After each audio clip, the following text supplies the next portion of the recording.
Hi hello ನಮಸ್ಕಾರ. ನಾನು ಅಭಿಷೇಕ್ ಶೃಂಗೇರಿ. ಇವತ್ತಿನ ಈ ಒಂದು ವಿಶೇಷ ಸಂದರ್ಶನದಲ್ಲಿ ಕರ್ನಾಟಕ ರಾಜ್ಯ ಸರ್ಕಾರದ ಮಾಜಿ ಸಚಿವರು, ಉಡುಪಿ ಕ್ಷೇತ್ರದ ಮಾಜಿ ಶಾಸಕರು, ಬಿಜೆಪಿಯ ರಾಜ್ಯ ಮುಖಂಡರು ಆಗಿರುವಂತರು, ಜೊತೆಗೆ ಇತ್ತೀಚೆಗೆ ಕಳೆದ ಒಂದು 2-3 ದಿನಗಳಿಂದ ಇವರ ಒಂದು ಹೆಸರು ಭಾರಿ ದೊಡ್ಡ ಮಟ್ಟದ ಚರ್ಚೆಗೆ ಗ್ರಾಸವಾಗ್ತಾ ಇದೆ. ಮತ್ತವರು ಅಲ್ಲ, ಕರ್ನಾಟಕ ರಾಜ್ಯ ಸರ್ಕಾರದ ಮಾಜಿ ಸಚಿವರು ಆಗಿರುವಂತಹ ಬಿಜೆಪಿಯ ಬಿಜೆಪಿ ಪಕ್ಷದಲ್ಲಿ ಗುರುತಿಸಿಕೊಂಡಿರುವಂತಹ ಪ್ರಮೋದ್ ಮಧ್ವರಾಜ್ ಅವರು ನಮ್ಮ ಜೊತೆ ಇದ್ದಾರೆ. ಸರ್, ಕಾರ್ಯಕ್ರಮಕ್ಕೆ ಅತ್ಯಂತ ಆತ್ಮೀಯ ಸ್ವಾಗತ. ಸರ್, ಹೇಗಿದ್ದೀರಾ ಸರ್? ಚೆನ್ನಾಗಿದ್ದೇನೆ ಸರ್, ಮೊದಲನೇದಾಗಿ ಮೊನ್ನೆ ಒಂದು ಕಾರ್ಯಕ್ರಮದ ನಂತರ ನಡೀತಿರುವಂತಹ ನರೇಂದ್ರ ಮೋದಿ ಅವರೇನು ಉಡುಪಿಗೆ ಒಂದು ಕಾರ್ಯಕ್ರಮಕ್ಕೆ ಬರ್ತಾರೆ, ಅದಾದ ನಂತರ ನಡೀತಿರುವಂತಹ ಕೆಲವೊಂದು ಬೆಳವಣಿಗೆಗಳು, ಅದರಲ್ಲೂ ಪ್ರಮುಖವಾಗಿ ಮಧ್ವರಾಜ್ ಅವ್ರನ್ನ ಈ ಒಂದು ಕಾರ್ಯಕ್ರಮಕ್ಕೆ ಆಹ್ವಾನ ಮಾಡಿಲ್ಲ ಅನ್ನುವ ಒಂದು ವಿಚಾರ ದೊಡ್ಡ ಮಟ್ಟದಲ್ಲಿ ಚರ್ಚೆ ಆಗ್ತಿದೆ. ಏನು ಸರ್ ಈ ಒಂದು ಘಟನೆ ಏನಿದೆ? ಉಡುಪಿ ಶ್ರೀಕೃಷ್ಣ ದೇವರು ಭಕ್ತ ಕನಕದಾಸರಿಗೆ ಒಲಿದಾಗೆ ಯಾರಿಗೂ ಬೇರೆಯವರಿಗೆ ಅಂತ ಪವಾಡಗಳನ್ನ ಮಾಡಿದ ನಿದರ್ಶನಗಳಿಲ್ಲ. ಆ ಕಾಲದಲ್ಲಿ 15-16ನೇ ಶತಮಾನದಲ್ಲಿ ಕನಕದಾಸರು ಹಾವೇರಿ ಜಿಲ್ಲೆ ಬಾಡದಲ್ಲಿ ಜನಿಸಿದ್ರೂ ಕೂಡ ಅವರನ್ನ ಆಕರ್ಷಣೆ ಮಾಡಿದ್ದು ಉಡುಪಿ ಶ್ರೀಕೃಷ್ಣ. ಸೊ ಇಲ್ಲಿ ಬಂದಾಗ ಅವರಿಗೆ ದೇವಸ್ಥಾನದ ಒಳಗೆ ಪ್ರವೇಶ ಇಲ್ಲದಿದ್ರೂ ಕೂಡ ಒಂದು ಸಣ್ಣ ಜೋಪಡಿ ಒಳಗೆ ವಾಸ ಮಾಡುತ್ತಾ ಕೃಷ್ಣನ ಬಗ್ಗೆ ಭಜನೆಯನ್ನ, ಕೃಷ್ಣನ ಭಕ್ತಿಯನ್ನ,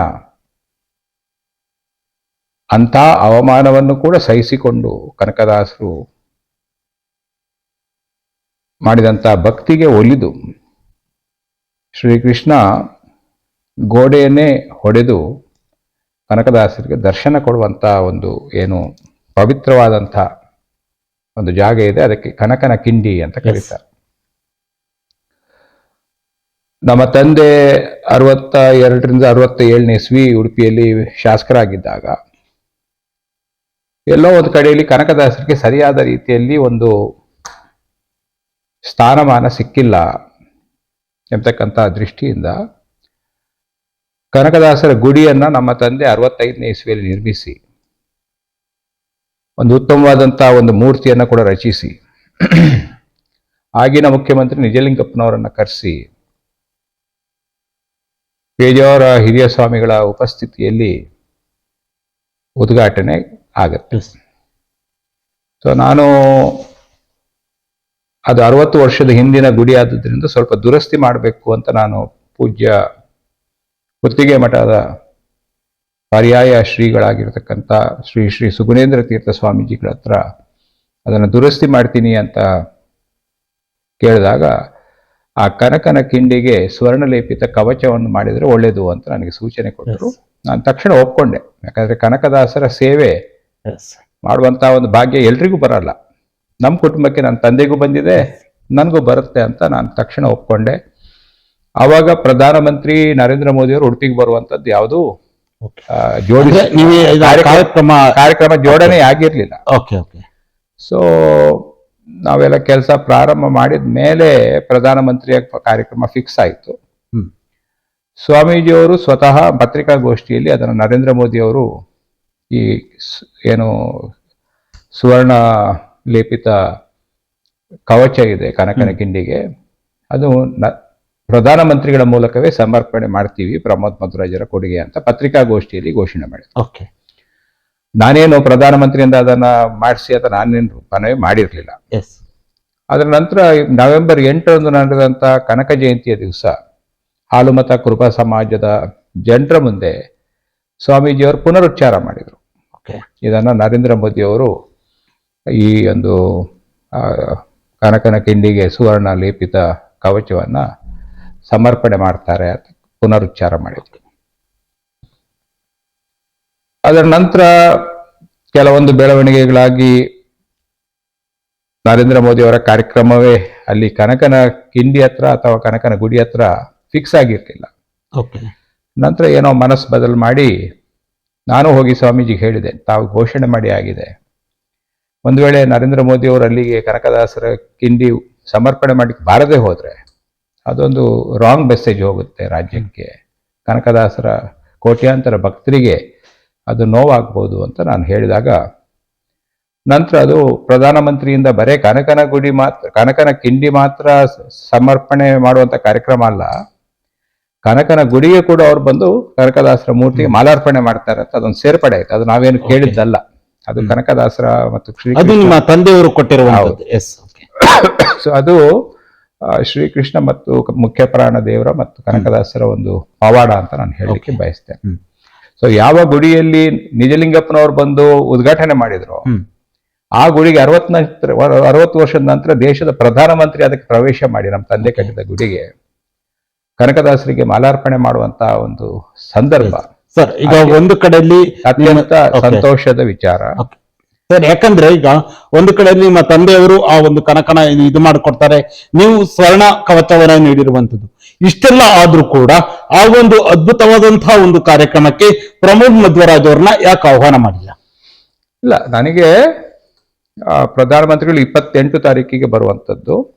27 ತಾರೀಕು ಮಧ್ಯಾಹ್ನ ನನಗೆ ಉಡುಪಿ SP ಹರೀಶ್ ರಾಮ್ ಅವರು ಫೋನ್ ಮಾಡಿ ಒಳ್ಳೆಯ ಸುದ್ದಿಯೂ ಇದೆ, ಕೆಟ್ಟ ಸುದ್ದಿಯೂ ಇದೆ ಅಂತ ಹೇಳಿದ್ರು. ಒಳ್ಳೆ ಸುದ್ದಿ ಅಂದ್ರೆ ಪ್ರಧಾನಮಂತ್ರಿಗಳು ಅದನ್ನು ಸಮರ್ಪಣೆ ಮಾಡ್ತಾರೆ, ಅದು ಫಿಕ್ಸ್ ಆಯ್ತು ಅಂತ ಹೇಳಿದ್ರು. ಯಾಕಂದ್ರೆ ಅದು ಸ್ವಲ್ಪ ಡೋಲಾಯಮಾನ ಪರಿಸ್ಥಿತಿಯಲ್ಲಿತ್ತು.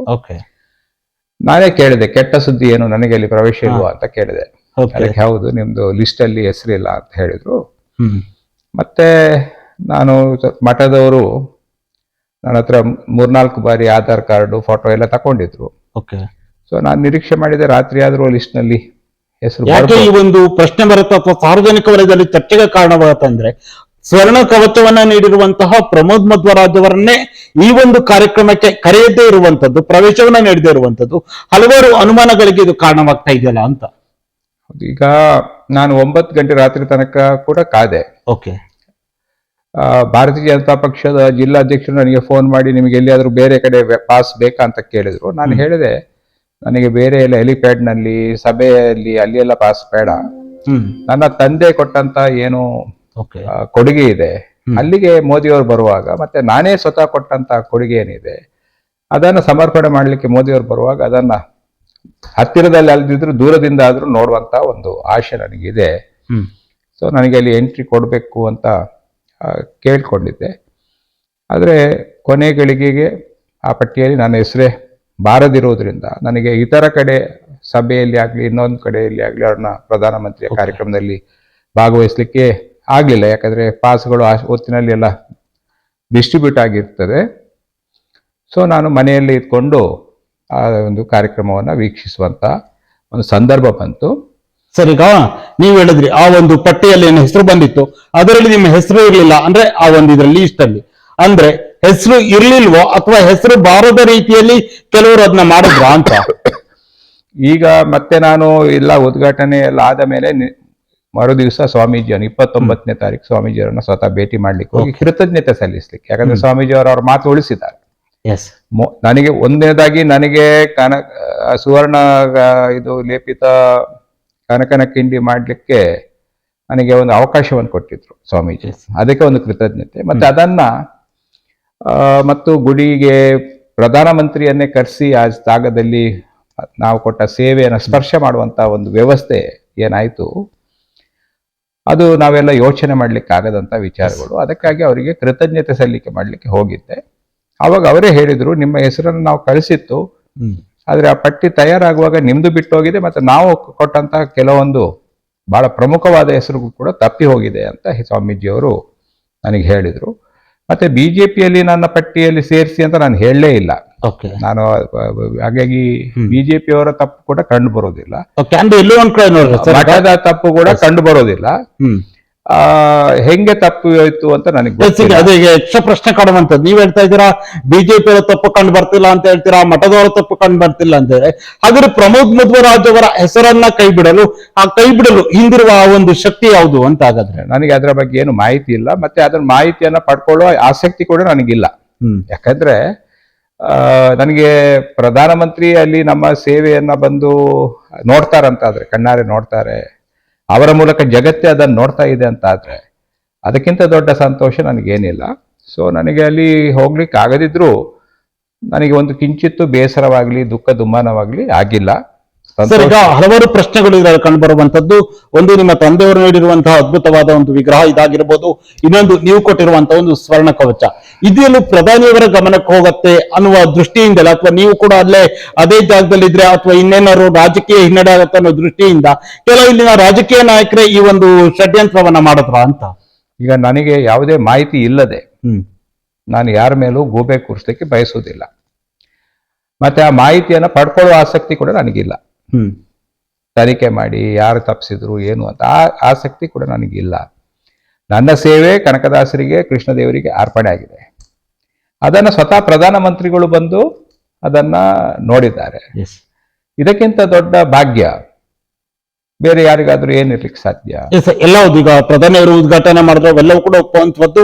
ನಿಮಗೂ ಕೂಡ ಅದೇ ಎಲ್ಲರಿಂದ ಪ್ರಮುಖವಾಗಿ ಒಬ್ರು ಕವಚವನ್ನ ನೀಡಿ, ಸ್ವರ್ಣ ಕವಚವನ್ನು ನೀಡಿದ ನಿಮ್ಗೆ ಈ ಒಂದು ಕಾರ್ಯಕ್ರಮಕ್ಕೆ ಆಹ್ವಾನ ಮಾಡದಿರುವಂತದ್ದು ಅವೈಯಕ್ತಿಕವಾಗಿ ನಿಮ್ಗೆ ಆಹ್ವಾನ ಮಾಡದಿರುವುದಲ್ಲ. ಅಲ್ಲಿ ಹೋಗ್ಲಿಕ್ಕೆ ಆ ಪಟ್ಟಿ, ಈಗ SPG ಅವ್ರದ್ದು ರೂಲ್ಸ್ ಇದೆ. ಎಲ್ಲೆಲ್ಲಿ ಪ್ರಧಾನಮಂತ್ರಿಗಳು ಎಲ್ಲೆಲ್ಲಿ ಬರ್ತಾರೆ ಅಲ್ಲಿ ಯಾರೆಲ್ಲ ಇರಬೇಕು ಅಂತ ಒಂದು ಪಟ್ಟಿ ಮಾಡ್ತಾರೆ. ಆ ಪಟ್ಟಿಯಲ್ಲಿ ಹೆಸರು ಇದೆ ಅವರಿಗೆ ಮಾತ್ರ ಪ್ರವೇಶ. ಯಾರ ಹೆಸರು ಇಲ್ಲ ಅವರಿಗೆ, ಅವ್ರು ಎಷ್ಟೇ ದೊಡ್ಡ ಜನ ಆಗ್ಲಿ ಅವರಿಗೆ ಪ್ರವೇಶ ಇಲ್ಲ.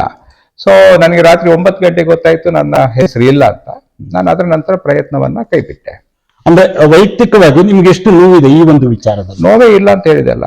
ಪ್ರಧಾನಮಂತ್ರಿಗಳು ಬಂದು ಅದನ್ನ ಎಲ್ಲ ನೋಡ್ತಾರೆ, ಉದ್ಘಾಟನೆ ಮಾಡ್ತಾರೆ, ಸಮರ್ಪಣೆ ಮಾಡ್ತಾರೆ, ಮಾಲಾರ್ಪಣೆ ಮಾಡ್ತಾರೆ, ಪುಷ್ಪಾರ್ಚನೆ ಮಾಡ್ತಾರೆ ಅಂತ ಆದ್ರೆ ಆ ಸಂತೋಷದ ಎದುರಿನಲ್ಲಿ ನಾನು ಯಾವುದೇ ನೋವನ್ನ, ದುಃಖ ದುಮ್ಮಾನವನ್ನ ನನ್ನೊಳಗೆ ಪ್ರವೇಶ ಮಾಡ್ಲಿಕ್ಕೆ ಬಿಟ್ರೆ ನಾನೇ ಸಣ್ಣವನಾಗ್ತೀನಿ. ಓಕೆ ಸರ್, ಅದರ ಜೊತೆಯಲ್ಲಿ ಪ್ರಮುಖವಾಗಿ ಈಗ ಹಲವಾರು ದಿನಗಳಿಂದಲೂ ಕೂಡ ನೀವು ಕೂಡ ಈಗ ಬಿಜೆಪಿ ಬಂದ ಒಂದು 5-6 ವರ್ಷಗಳಿಗೆ ಹತ್ತತ್ರ ಆಗ್ತಾ ಬಂದಿರುವ 4 ವರ್ಷ ಆಗಿರುವಂತದ್ದು.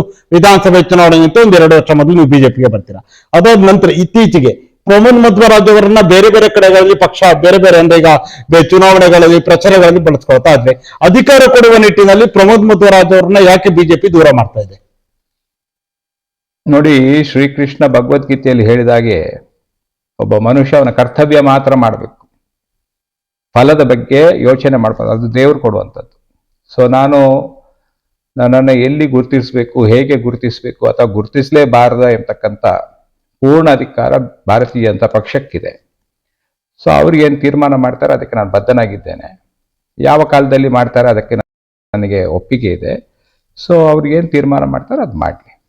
ಯಾಕಂದ್ರೆ ಎಲ್ಲೋ ಒಂದ್ ಕಡೆ ಈಗ ಪ್ರಮೋದ್ ಮಧ್ವರಾಜ್ ಅವರ ಲೋಕಸಭಾ ಚುನಾವಣೆ ಟೈಮಲ್ಲೂ ಕೂಡ ಇನ್ನೇನು ಟಿಕೆಟ್ ಆಯ್ತು ಅನ್ನುವ ಹಂತಕ್ಕೆ ಹೋಗಿ ಕೈ ತಪ್ಪತ್ತೆ. ವಿಧಾನ ಪರಿಷತ್ ಇದರಲ್ಲೂ ಕೂಡ ಇದಾಗತ್ತೆ. MLA ವಿಧಾನಸಭೆ ಚುನಾವಣೆ ಎಲ್ಲದರೂ ಕೂಡ ಈ ರೀತಿ ಆಗ್ತಿರುವಾಗ ಪ್ರಮೋದ್ ಮಧ್ವರಾಜ್ ಅವ್ರಿಗೆಲ್ಲೂ ರಾಜಕೀಯವಾಗಿ ವೈಯಕ್ತಿಕವಾಗಿ ಬೇಸರವಿಲ್ವಾ? ನಾನು ಸಂತೋಷದಲ್ಲಿದ್ದೇನೆ. ಯಾಕಂದ್ರೆ ಈ ರಾಜಕೀಯದಲ್ಲಿ ಅಧಿಕಾರ ಏನು ಸಿಗುತ್ತೆ ಅದು ಜನರ ಕೆಲಸಕ್ಕಾಗಿರೋದು. ಲಂಚ ಹೊಡಿಲಿಕ್ಕೆ ಅಥವಾ ದುರುಪಯೋಗ ಮಾಡಲಿಕ್ಕೆ ಇರುವಂಥದ್ದು ಸಾಧನೆ ಅಲ್ಲ. ನನ್ನ ಮಟ್ಟಿಗೆ ನಾನು ಅಧಿಕಾರವನ್ನು ಪಡೆದಾಗ ಅದು ಜನರ ಕೆಲಸಕ್ಕಾಗಿ ನಾನು ವಿನಿಯೋಗ ಮಾಡ್ತೀನಿ ಬಿಟ್ರೆ, ಜನರ ಸೇವೆ, ಪಕ್ಷದ ಸೇವೆ ಮಾಡಲಿಕ್ಕೆ ವಿನಿಯೋಗ ಮಾಡ್ತೀನಿ ಬಿಟ್ರೆ ನನಗೆ ಸ್ವಂತಕ್ಕೆ ಏನು ಮಾಡುವಂಥ ಅಗತ್ಯ ಇಲ್ಲ. ಸೊ ಹಾಗಾಗಿ ಅವಕಾಶ ಸಿಕ್ಕಿದ್ರೆ ಸಂತೋಷ, ಅವಕಾಶ ಸಿಗದಿದ್ರೆ ದುಃಖ, ಬೇಸರ, ದುಮ್ಮಾನ ಯಾವುದೂ ಇಲ್ಲ. ಓಕೆ ಸರ್, ಅದರ ಜೊತೆಯಲ್ಲಿ ಈಗ ಉಡುಪಿ ಜಿಲ್ಲೆಯ ಬಿಜೆಪಿ ನಾಯಕರು ಹಾಗೂ ಪ್ರಮೋದ್ ಮಧ್ವರಾಜ್ ಅವರ ನಡುವೆ ಏನಾದರೂ ಅಂತರ ದಿನದಿಂದ ದಿನಕ್ಕೆ ಹೆಚ್ಚಳವಾಗ್ತಾ ಇದೆಯಾ ಅಂತ? ನನ್ನನ್ನು ಎಲ್ಲಾ ಸಭೆಗೆ ಕರೀತಾರೆ, ಎಲ್ಲಾ ಸಭೆಯಲ್ಲಿ ವೇದಿಕೆ ಕೊಡ್ತಾರೆ, ಹೆಚ್ಚಿನ ಸಭೆಯಲ್ಲಿ ನನಗೆ ಮಾತಾಡ್ಲಿಕ್ಕೆ ಅವಕಾಶ ಕೊಡ್ತಾರೆ. ಎಲ್ಲೂ ಕೂಡ ಬಿಜೆಪಿ ನನ್ನನ್ನು ಕೆಟ್ಟದಾಗಿ ನಡೆಸಲಿಲ್ಲ. ಎಲ್ಲೋ ಒಂದ್ ಕಡೆ ನೀವು ಕಾಂಗ್ರೆಸ್ನ ಬಿಟ್ಟು ಬಿಜೆಪಿಗೆ ಬಂದು ಎಲ್ಲೋ ಒಂದ್ ಕಡೆ ಸಂಪೂರ್ಣವಾಗಿ ಎಲ್ಲಾ ಅಧಿಕಾರವನ್ನ ಪ್ರಮೋದ್ ಮಧ್ವರಾಜ್ ಅವರು ಕಳೆದುಕೊಂಡ್ರ ಅಂತ ರಾಜಕೀಯವಾಗಿ? ಇಲ್ಲ. ಈಗ ಉಡುಪಿ ದಕ್ಷಿಣ ಜಿಲ್ಲೆಯಲ್ಲಿ ಇದು ಹಿಂದುತ್ವದ ಭದ್ರಕೋಟೆ. ಇಲ್ಲಿ ಕಾಂಗ್ರೆಸ್ಸಿಗೆ ನಾನಾಗ್ಲಿ ಅಥವಾ ಕಾಂಗ್ರೆಸ್ಸಿನ ಯಾವುದೇ ಅಭ್ಯರ್ಥಿ ಆಗ್ಲಿ ಗೆಲ್ಲೋದು ಬಹಳ ಕಷ್ಟ. ಪುತ್ತೂರಿನಲ್ಲಿ ಅರುಣ್ ಪುತ್ತೇಲ್ ಅವರ ಬಂಡಾಯದಿಂದ ಅಲ್ಲಿ ಕಾಂಗ್ರೆಸ್ ಗೆದ್ದು ಬಿಟ್ರೆ ಇದ್ರೆ ಪುತ್ತೂರಿನಲ್ಲಿ ಕೂಡ ಬಿಜೆಪಿ ಗೆಲ್ಲುವಂತ ಸೀಟು. ಉಳ್ಳಾಳದಲ್ಲಿ ಮಾತ್ರ UT ಖಾದರ್ ಯಾಕೆ ಗೆಲ್ತಿದ್ದಾರೆ ಅಂದ್ರೆ ಅದು ಅಲ್ಪಸಂಖ್ಯಾತರು ಬಹುಮತದಲ್ಲಿ ಇರುವಂತಹ ಕ್ಷೇತ್ರ. ಅದು ಬಿಟ್ರೆ ನಮ್ಮ 2 ಜಿಲ್ಲೆ, ಉಡುಪಿ ದಕ್ಷಿಣ ಕನ್ನಡ ಜಿಲ್ಲೆಯಲ್ಲಿ ಕಾಂಗ್ರೆಸ್ನಲ್ಲಿ ಯಾರು ನಿಂತರೂ ಕೂಡ ಗೆಲ್ಲಕ್ಕೆ ಆಗದಂತ ಒಂದು ಪರಿಸ್ಥಿತಿ ಇರುವಾಗ ನಾನು ಕಾಂಗ್ರೆಸ್ನಲ್ಲಿ ಇದ್ರೆ ಲಾಭ ಆಗ್ತಿತ್ತು ಅಂತ ನನಗೇನು ಅನ್ಸೋದಿಲ್ಲ. ಸೊ ಅಲ್ಲ, ಈಗ ಒಂದು ಮಾತು ಕೇಳಿ ಬರುತ್ತೆ, 2013 ಚುನಾವಣೆಗೆ ಸ್ಪರ್ಧೆ ಮಾಡ್ತೀರಾ, ಮೊದಲ ನೀವು ಚುನಾವಣೆಯಲ್ಲಿ ಗೆಲ್ತೀರಾ, ಮೊದಲ ಬಾರಿ ಗೆದ್ದಾಗಲೇ ನೀವು ಸಚಿವರಾಗ್ತೀರಾ. ಈಗಲೂ ಕೂಡ ಅಂತ ಅವಕಾಶಗಳು ಇರ್ಲಿಲ್ವಾ ಹಾಗಾದ್ರೆ? ಅದು ಜನರಿಗೆ ಬಿಟ್ಟ ವಿಚಾರ. ಯಾರನ್ನು ಗೆಲ್ಸೋದು ಯಾರನ್ನು ಸೋಲ್ಸೋದು ಅದು ಜನರಿಗೆ ಬಿಟ್ಟ ವಿಚಾರ. ಯಾಕಂದ್ರೆ 2013 ನಾನು 40,000 ಮತಗಳ ಅಂತರದಿಂದ ಗೆದ್ದಿದ್ದೇನೆ. ಸೊ ಅದು ಜನ ಮನಸ್ಸು ಮಾಡಿದ್ರೆ ಯಾವ ಪಕ್ಷ, ಯಾವ ಇದು ಇಂಡಿಪೆಂಡೆಂಟ್ ಮತ್ತೊಂದು ಯಾವ್ದ್ರಲ್ಲೂ ಗೆಲ್ಬಹುದು. ಬಟ್ ನಾನು ನರೇಂದ್ರ ಮೋದಿ ಅವರ ಮೇಲೆ ವಿಶ್ವಾಸ ಇಟ್ಟು, ನರೇಂದ್ರ ಮೋದಿ ಅಂತ ಒಂದು ನಾಯಕರ ಮೇಲೆ ವಿಶ್ವಾಸ ಇಟ್ಟು ನಿಶ್ಶರ್ತವಾಗಿ ಬಿಜೆಪಿಗೆ ಸೇರಿದ್ದೇನೆ. ನನಗೆ ಆ ಪೋಸ್ಟ್ ಕೊಡಿ, ಈ ಪೋಸ್ಟ್ ಕೊಡಿ ಅಂತ ನಾನು ಕೇಳದೆ, ಶರ್ತ ಹಾಕದೆ ಬಂದು ಸೇರಿದ್ದೇನೆ. ಹಾಗಾಗಿ ನಾನು ವಿನಂತಿ ಮಾಡ್ಬೋದು. ಅಂದ್ರೆ ಗೊತ್ತಾ, ನೀವು ಹೇಳಿದ್ರಿ ನನಗೆ ಯಾವುದೇ ಷರತ್ತನ್ನು ಹಾಕದೆ ಬಿಜೆಪಿಗೆ ಬಂದು ಸೇರಿದೆ ಅಂತ. ಬಹುಶಃ ನೀವು ಏನಾದ್ರೂ ಷರತ್ತುಗಳನ್ನ ಏನಾದ್ರು ಹಾಕಿದ್ರೆ ಯಾವ್ದಾದ್ರು ಅಧಿಕಾರ ಸಿಗ್ತಾ ಇತ್ತ ಅಂತ? ಯಾಕಂದ್ರೆ ನೀವು ಯಾವುದೇ ಷರತ್ತುಗಳನ್ನ ಹಾಕಿಲ್ಲದ ಹಿನ್ನೆಲೆಯಲ್ಲಿ ನಾಯಕರುಗಳ ಹಿನ್ನೆಲೆ ಒಂದು ಕಡೆ ನೆಗ್ಲೆಕ್ಟ್ ಮಾಡ್ತಾ ಇದ್ದಾರಾ ಅಂತ. ಅದು ನಾಯಕರಿಗೆ ಬಿಟ್ಟ ವಿಚಾರ, ನನಗೆ ಬಿಟ್ಟ ವಿಚಾರ ಅಲ್ಲ. ನಾನು ಶರ್ತ್ ಹಾಕದೆ ಬಂದಿದ್ದೇನೆ, ಹಾಗಾಗಿ ನೆಗ್ಲೆಕ್ಟ್ ಮಾಡಬೇಕು ಅಂತ ಬಿಜೆಪಿಯಲ್ಲಿ ಅಭಿಪ್ರಾಯ ಇದೆ ಅಂತ ನಾನು ಒಪ್ಪೋದಿಲ್ಲ.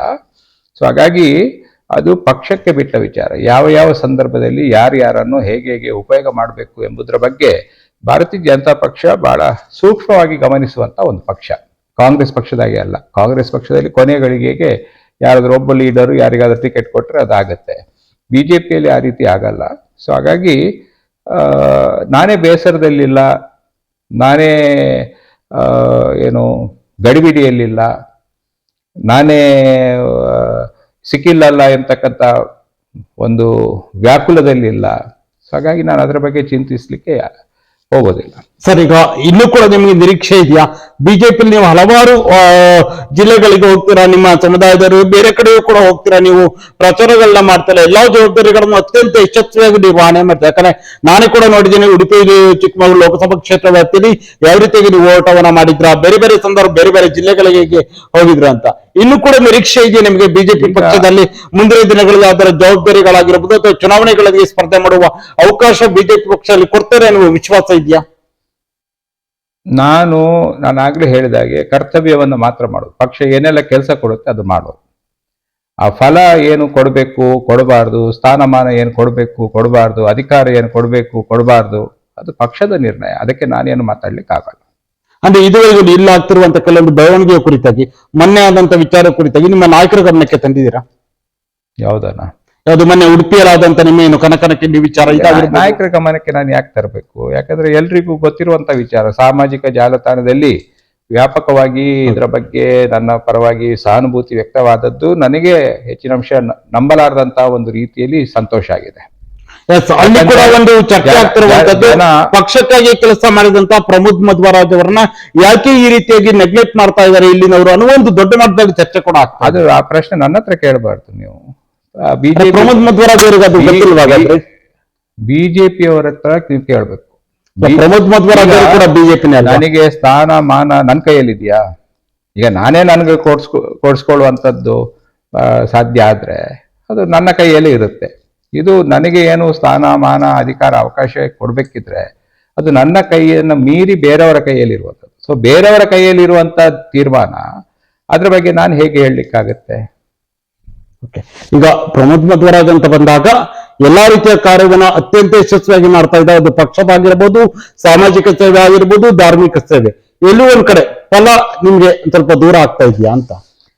ಅದು ಹೇಳಲಿಕ್ಕೆ ಆಗೋದಿಲ್ಲ. ಅದು ದೇವರ ಕೈಯಲ್ಲಿ ಇರುವಂಥದ್ದು.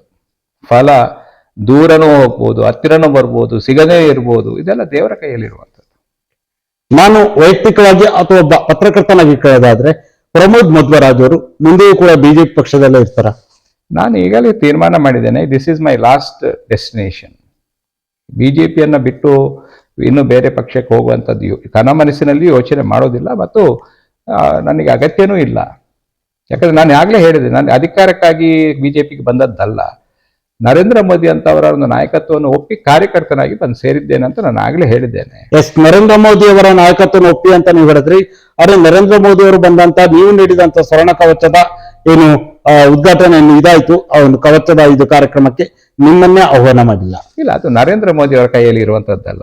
ಈಗ ಪ್ರಧಾನಮಂತ್ರಿಗಳನ್ನ, ಪ್ರಮೋದ್ ಮಧ್ವರಾಜನ್ನ ನರೇಂದ್ರ ಮೋದಿ ಅವರು ತಡೆದ ರೀತಿಯಲ್ಲಿ ನೀವು ಕೇಳ್ತಾ ಇದ್ದೀರಿ. ಅಂತದ್ದೇನು ಘಟನೆಗಳು ನಡೆದಿಲ್ಲ. ಸೊ ಆ ಒಂದು ನರೇಂದ್ರ ಮೋದಿ ಅವರು ಇಲ್ಲಿನ ಕೆಲವು ಸ್ಥಳೀಯ ನಾಯಕರೇ ಅದನ್ನ ತಡೆದ್ರು ಅನ್ನುವ ಒಂದು ಮಾತು. ಇಲ್ಲ, ನಾನು ಅದನ್ನ ನನಗೆ ಮಾಹಿತಿ ಇಲ್ಲದೆ ನಾನು ಇಲ್ಲೇ ಸ್ಥಳೀಯ ನಾಯಕರು ತಡೆದ್ರು ಅಂತ ಹೇಳಲಿಕ್ಕೂ ಬರೋದಿಲ್ಲ. ನನಗೀಗ ಸ್ಪಷ್ಟವಾಗಿ ಇಂಥವರು ಮಿಸ್ಟರ್ ಎಕ್ಸ್ ಅವ್ರ ಮಿಸ್ಟರ್ ವೈ ತಪ್ಪಿಸಿದ್ದಾರೆ ಅಂತ ಆದ್ರೆ ನಾನು ಹೇಳ್ಬೋದು ಇಂಥವ್ರು ತಪ್ಪಿಸಿದ್ರು ಅಂತ. ನನಗೆ ಅದು ನನಗೆ ಯಾರಂತ ಗೊತ್ತೂ ಇಲ್ಲ, ಇದ್ರೆ ಇಲ್ಲದೇನೆ ಇರ್ಬೋದು, ಪ್ರಮಾದದಿಂದಲೂ ತಪ್ಪಿ ಹೋಗಿರ್ಬೋದು, ಮತ್ತೆ ನನಗೆ ಗೊತ್ತುಪಡಿಸುವಂತ ಅಗತ್ಯನೂ ಇಲ್ಲ. ಬಹುಶಃ ಮಿಸ್ಟರ್ XYZ ಇದರಲ್ಲೇ ಅವರು ಯಾರು ತಪ್ಪಿಸುವ ಪ್ರಯತ್ನ ಏನಾದ್ರು ಮಾಡಿದಾರ? ನಂಗೆ ಗೊತ್ತಿಲ್ಲ. ಹೇಳಿದ ಮೇಲೆ ನೀವು ಏನ್ ಪ್ರಶ್ನೆ ಕೇಳಿದ್ರು ನಾನು ಏನು ಉತ್ತರ ಕೊಡ್ಲಿ ಸರ್? ಅದರ ಜೊತೆಯಲ್ಲಿ ಮೊನ್ನೆ ಆದಂತಹ ಒಂದು ಅದ್ಭುತವಾದಂತಹ ಒಂದು ಕಾರ್ಯಕ್ರಮ, ಆ ಒಂದು ಕಾರ್ಯಕ್ರಮದ ಕುರಿತಾಗಿ ಬೇರೆ ಬೇರೆ ಕಡೆಯಿಂದನೂ ಕೂಡ ಜನ ಬರ್ತಾರೆ, ಸಾವಿರಾರು ಜನ ಬರ್ತಾರೆ ಆ ಒಂದು ಕಾರ್ಯಕ್ರಮಕ್ಕೆ. ಆ ಒಂದು ಕಾರ್ಯಕ್ರಮದ ಕುರಿತಾಗಿ ಯಾವುದು ಮೊನ್ನೆ ನಡೆದಂತ ಒಂದು ಕಾರ್ಯಕ್ರಮ ಏನು ಅತ್ಯಂತ ಅದ್ದೂರಿಯಾಗಿ ನಡೆದಿದೆ, ವಿಜೃಂಭಣೆಯಿಂದ ನಡೆದಿದೆ. ಆ ರೋಡ್ ಶೋ ಅಲ್ಲಿ ಕೂಡ ಸಾವಿರಾರು ಜನರು ಸೇರಿದ್ದಾರೆ, ಉತ್ಸಾಹದಿಂದ ಸೇರಿದ್ದಾರೆ, ಸ್ವಯಂ ಪ್ರೇರಿತವಾಗಿ ಸೇರಿದ್ದಾರೆ. ನರೇಂದ್ರ ಪೂತಿಕೆ ಸ್ವಾಮೀಜಿ ಅವರು ಏನೋ ಕಾರ್ಯಕ್ರಮ ಮಾಡಿದ್ರು, ಅದರಲ್ಲಿ ಕೂಡ ಸಾವಿರಾರು ಜನ ಸೇರಿದ್ದಾರೆ, ತುಂಬಿ ತುಳುಕ್ತಾ ಇತ್ತು. ಇದು ನರೇಂದ್ರ ಮೋದಿ ಅವರ ಬಗ್ಗೆ ಇನ್ನೂ ಕೂಡ ಅವರು 23 ವರ್ಷದಿಂದ ಅಧಿಕಾರದಲ್ಲಿದ್ರೂ ಕೂಡ ಜನರ ಅವರ ಮೇಲೆ ಇರುವಂತಹ ವಿಶ್ವಾಸ ಇನ್ನಷ್ಟು ಏರ್ತಾ ಇದೆ ಬಿಟ್ರೆ ಅದು ಕಡಿಮೆ ಆಗ್ತಾ ಇಲ್ಲ ಎಂಬುದು ಒಂದು ಅತ್ಯಂತ ಅಚ್ಚರಿ ಮತ್ತು ಒಂದು ವಿಶೇಷವಾದಂತಹ ಒಂದು ಪರಿಸ್ಥಿತಿ ಅಂತ ಹೇಳಲಿಕ್ಕೆ ಬಯಸ್ತೇನೆ. ಸರ್, ಈಗ ನೀವು ಕೂಡ ಬಿಜೆಪಿ ಪಕ್ಷದಲ್ಲಿ ಚಟುವಟಿಕೆಗಳಲ್ಲಿ ಇದುವರೆಗೂ ಕೂಡ ನೀವು ತೊಡಗಿಸಿಕೊಂಡಿರುವಂತದ್ದು, ಮುಂದಿನ ದಿನಗಳಲ್ಲೂ ಕೂಡ ಇದೇ ರೀತಿ ಕಾರ್ಯಚಟುವಟಿಕೆಯಲ್ಲಿ ಪಕ್ಷ ಸಂಘಟನೆಯಲ್ಲಿ ಪ್ರಮೋದ್ ಮಧ್ವರಾಜ್ ಅವರು ತೊಡಸ್ಕೊಳ್ತಾರ? ಪಕ್ಷ ಏನ್ ಕೆಲಸ ಹೇಳುತ್ತೆ ನನಗೆ ಅದನ್ನು ಮಾಡ್ತೀನಿ, ಅದರಲ್ಲಿ ಚಾಚು ತಪ್ಪದೆ ಮಾಡ್ತೀನಿ. ನಾನು ಯಾವಾಗಲೂ ನನಗೆ ಸರ್ಕಾರದಲ್ಲಿ ಆಗ್ಲಿ ಪಕ್ಷದಲ್ಲಿ ಆಗ್ಲಿ ಯಾವ್ದಾದ್ರು ಕೆಲಸ ಕೊಟ್ಟಾಗ ಅದು ನನ್ನದೇ ಕೆಲಸ ಎಂಬ ರೀತಿಯಲ್ಲಿ ಪ್ರಾಮಾಣಿಕತನದಿಂದ ಮಾಡ್ತಕ್ಕಂಥ ಒಂದು ಜಾಯಮಾನ ನಂದಾಗಿದೆ. ಅದನ್ನು ಮುಂದುವರ್ಸ್ಕೊಂಡು ಹೋಗ್ತೀನಿ. 4 ವರ್ಷದಿಂದ ಬಿಜೆಪಿ ಪಕ್ಷಕ್ಕೆ ಬಂದರೂ ಕೂಡ ಯಾವುದೇ ಅಧಿಕಾರ ಇದುವರೆಗೂ ಮಧ್ವರಾಜ್ ಅವರಿಗೆ ಸಿಕ್ಕಿಲ್ಲ ಬಿಜೆಪಿ ಪಕ್ಷದಿಂದ. ಆದ್ರೂ ಕೂಡ ಬಿಜೆಪಿ ಬಗ್ಗೆ ಅಷ್ಟು ಒಲವು ಯಾಕೆ? ಅಲ್ಲ, ಈಗ ನನ್ನಂತ ಲಕ್ಷಾಂತರ ಕಾರ್ಯಕರ್ತರಿದ್ದಾರೆ ಬಿಜೆಪಿಯಲ್ಲಿ, 30-40 ವರ್ಷದಿಂದ ಪಕ್ಷಕ್ಕೆ ದುಡಿದವರಿದ್ದಾರೆ. ಅವ್ರಿಗೇನು ಸಿಕ್ಕಿದೆ? ಮಾಡ್ತಾ ಇಲ್ವೋ ಅವರು ನಮಗೆ ಪ್ರೇರಣೆ. ಪಕ್ಷದ ನಿಷ್ಠಾವಂತ ಕಾರ್ಯಕರ್ತರೇ ನನಗೆ ಪ್ರೇರಣೆ. ನಾವು ಅಧಿಕಾರ ಸಿಗುವುದಿದ್ರೆ ಮಾತ್ರ ಕೆಲಸ ಮಾಡಬೇಕು, ಅಧಿಕಾರ ಸಿಗೋದಿಲ್ಲ ಅಂತ ಆದ್ರೆ ನಾವು ಕೆಲಸ ಮಾಡಬಾರ್ದು ಅಂತಕ್ಕಂಥ ಏನು ನೀತಿ ಯಾರಿಗಾದ್ರೂ ಇದ್ರೆ ಅದು ಖಂಡಿತವಾಗಿಯೂ ಸರಿಯಲ್ಲ. ಸರ್, ಮುಂದಿನ ದಿನಗಳಲ್ಲಿ ನಿಮ್ಮ ಒಂದು ಸಾಮಾಜಿಕ ಧಾರ್ಮಿಕ ಸೇವೆಗಳಾಗಿರ್ಬೋದು, ಪಕ್ಷ ಸಂಘಟನೆ ಮುಂದಿನ ದಿನಗಳಲ್ಲಿ ಹೇಗೆ ನಡೆಯುತ್ತೆ? ಏನು ಈಗ ಮೋದಿ ಅವರು ಬಂದು ಇದನ್ನು ಉದ್ಘಾಟನೆ ಮಾಡ್ತಾರೆ, ನಾನು ಕನ ಮನಸ್ಸಿನಲ್ಲಿ ಯೋಚನೆ ಮಾಡಲಿಲ್ಲ, ಅದಾಯ್ತು. ಸೊ ಮುಂದಿನ ದಿವಸಗಳಲ್ಲಿ ಏನೇನೋ ಆಗತ್ತೆ, ಯಾವ ಯಾವ ರೀತಿಯಲ್ಲಿ ನನಗೆ ಕೆಲಸ ಕೊಡ್ತಾರೆ, ಜವಾಬ್ದಾರಿ ಕೊಡ್ತಾರೆ, ಅದು ಯಾವುದೇ ಪಕ್ಷದ ಕೆಲಸನೂ ಇರ್ಬೋದು, ಇನ್ನೊಂದು ಇರ್ಬೋದು, ಮತ್ತೊಂದು ಇರ್ಬೋದು, ಅಥವಾ ಸಾಮಾಜಿಕ ಮತ್ತು ಧಾರ್ಮಿಕ ಕ್ಷೇತ್ರಗಳಲ್ಲಿ ನಮ್ಮ ಕುಟುಂಬ 70 ವರ್ಷದಿಂದ ಮಾಡ್ಕೊಂಡು ಬಂದಿದೆ. ನಮ್ಮ ತಂದೆ 62ನಲ್ಲಿ ಇವರು ಶಾಸಕರಾಗಿದ್ರು. ಸುಮಾರು 63 70 ಎಷ್ಟು 62 ಅಂದ್ರೆ 8 38 + 25 63 ವರ್ಷದಿಂದ ನಮ್ಮ ಕುಟುಂಬದ ಸಾಮಾಜಿಕ ಸೇವೆ ಈ ರಾಜ್ಯಕ್ಕೆ ಸಿಗ್ತಾ ಇದೆ, ಮುಂದುವರಿತದೆ. ಬಹುಶಃ ಯಾರಿಗೂ ಕೂಡ ಅಂತ ಅವಕಾಶ ಸಿಗಲ್ಲ. ನಿಮ್ಮ ತಂದೆಯವರು ಕನಕನ ಏನು ವಿಗ್ರಹ ಏನು ಇದನ್ನು ಅರ್ಪಣೆಯನ್ನು ಇದು ಮಾಡ್ತಾರೆ, ನಂತರದಲ್ಲಿ ನೀವೀಗ ಸ್ವರ್ಣ ಕವಚವನ್ನು ನೀಡಿರುವಂತದ್ದು ಹತ್ತತ್ತ 55-60 ವರ್ಷಗಳ ಅಂತರದಲ್ಲಿ ಈ ಒಂದು ಘಟನೆ ಕುರಿತಾಗಿ ಏನ್ ಹೇಳ್ತೀರಾ? ಇದು ನಮ್ಮ ಭಾಗ್ಯ ಅಂತ ಹೇಳ್ಬೇಕು. ಯಾಕಂದ್ರೆ ಕನಕದಾಸರು ಒಬ್ರು ಪವಾಡ ಶಕ್ತಿ. ಕನಕದಾಸರು ಉಡುಪಿಯಲ್ಲಿ ಬಂದು ಬಹಳ ಸಮಯ ಇಲ್ಲಿ ಜೀವನ ಮಾಡಿದ್ದಾರೆ ಅಂದ್ರೆ ಅದು ಉಡುಪಿಗೆ ನಮಗೆ ಬಹಳ ದೊಡ್ಡ ಕೀರ್ತಿ.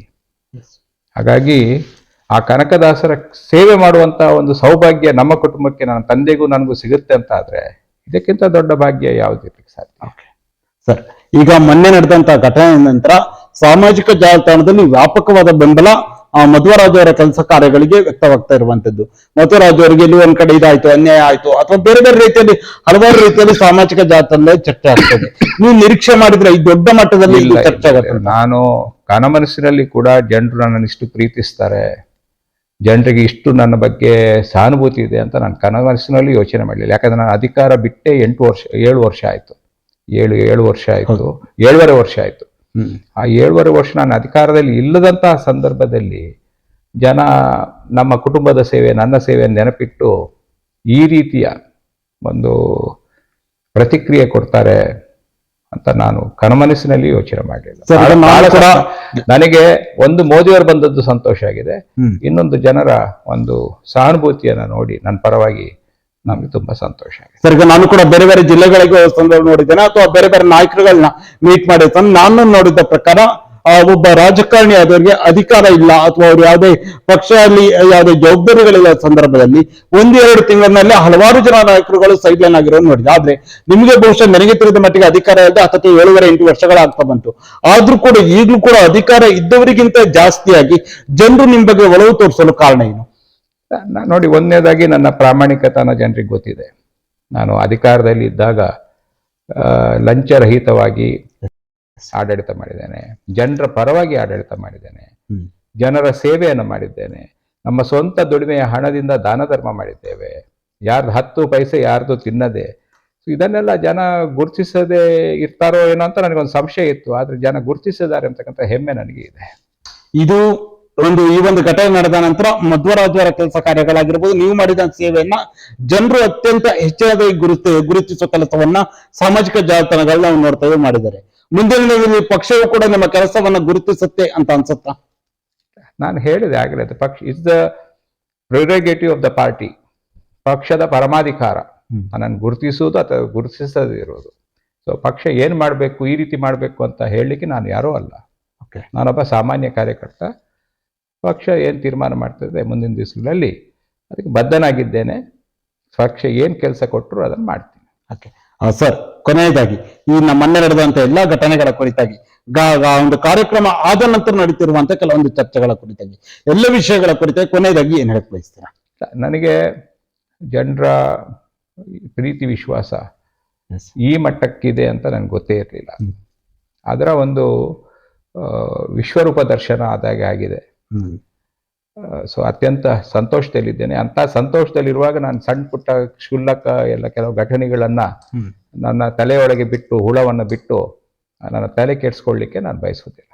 ಓಕೆ ಸರ್, ಇದುವರೆಗೂ ಈ ಒಂದು ಸಂದರ್ಶನ ಭಾಗವಹಿಸಿ ಇತ್ತೀಚೆಗೆ ನಡೆದಂತ ಕೆಲವೊಂದು ಘಟನೆಗಳಾಗಿರ್ಬೋದು, ನೀವೊಂದು ಸ್ವರ್ಣ ಕವಚವನ್ನು ನೀಡಿದ ವಿಚಾರ, ನಿಮ್ಮ ತಂದೆಯವರು ಹಾಗೂ ನೀವು ನೀಡಿರುವಂತಹ ಹಲವಾರು ಕೊಡುಗೆಗಳಾಗಿರ್ಬೋದು, ಹಾಗೆ ನಿಮ್ಮ ಒಂದು ಪಕ್ಷನಿಷ್ಠೆ ಆಗಿರ್ಬೋದು, ಹಾಗೆ ಕಾರ್ಯಕ್ರಮಕ್ಕೆ ಆಹ್ವಾನ ನೀಡದೇ ಇರುವುದಕ್ಕೆ ಕೆಲವೊಂದು ಸಣ್ಣ ಪುಟ್ಟ ಗೊಂದಲಗಳಾಗಿರ್ಬೋದು, ಆ ಒಂದು ಕಾರ್ಯಕ್ರಮ ನಡೆದು ಆ ನಂತರ ಇತ್ತೀಚೆಗೆ ಕಳೆದ 3-4 ದಿನಗಳಿಂದ ಆಗ್ತಿರುವಂತಹ ಕೆಲವೊಂದು ಚರ್ಚೆಗಳಾಗಿರ್ಬೋದು, ಸಾಮಾಜಿಕ ಜಾಲತಾಣದಲ್ಲಿ ನಿಮಗೆ ವ್ಯಕ್ತವಾಗ್ತಿರುವಂತಹ ಬೆಂಬಲ, ಎಲ್ಲ ವಿಚಾರಗಳ ಕುರಿತಾಗಿ ಸುದೀರ್ಘವಾದ ಚರ್ಚೆಯಲ್ಲಿ ಭಾಗವಹಿಸಿದ್ದಕ್ಕಾಗಿ ನಮ್ಮ ಸೇರಿ ಸಮಾಚಾರ ತಂಡದ ವತಿಯಿಂದ ನಿಮಗೆ ಹೃತ್ಪೂರ್ವಕ ಧನ್ಯವಾದಗಳು.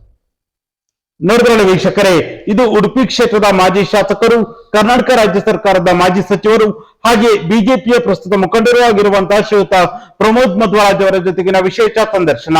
ಮುಂದಿನ ವಾರ ಇನ್ನೊಬ್ಬ ವಿಶೇಷ ಅತಿಥಿಯ ಜೊತೆ ನಿಮ್ಮ ಮುಂದೆ ಬರುತ್ತೇನೆ. ನಮಸ್ಕಾರ.